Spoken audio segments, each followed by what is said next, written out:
Is the Bible true? Wouldn't it be great to have a simple and common sense way to absolutely know that the Bible is true and trustworthy? Let's start by making a fun comparison of the Bible with one of the greatest authors in all of history, Mark Twain, the creator of Tom Sawyer and Huckleberry Finn.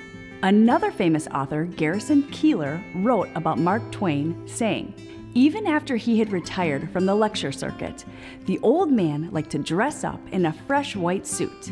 He'd take a Sunday morning stroll up Fifth Avenue just as churches were letting out to see heads turn and hear his name murmured as the crowds stood awestruck while he tipped his silk hat to the ladies."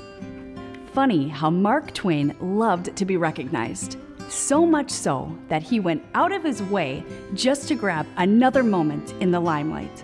Likewise, in our modern world, people go to great lengths to post online pictures and stories of themselves, all in the effort to make themselves look good.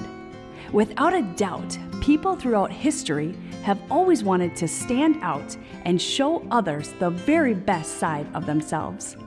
With all this in mind, why would the Bible ever tell us so many sad, tragic, and disappointing stories about its heroes, unless these stories were absolutely true?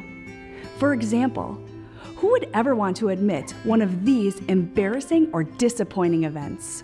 Abraham became impatient with God, so he disobeyed and had a baby with his slave girl, Hagar. Out of fear and insecurity, Moses begged God to send someone else to deliver Israel from Egypt.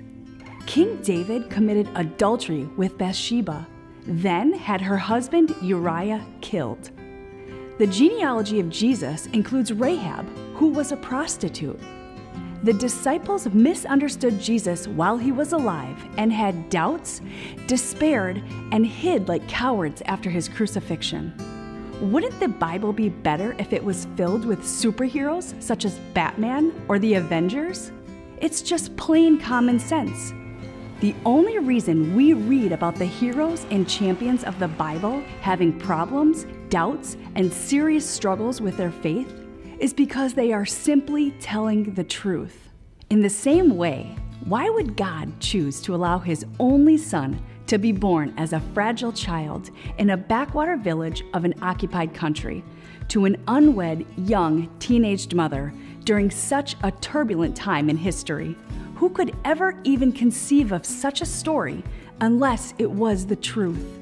As we continue this line of questioning, we could also ask, why would people willingly suffer through persecution, exile, torture, and death for believing in the resurrection of Jesus, unless it was the truth, unless His resurrection changed their lives, unless the resurrection of Jesus gave them hope more than anything in this life?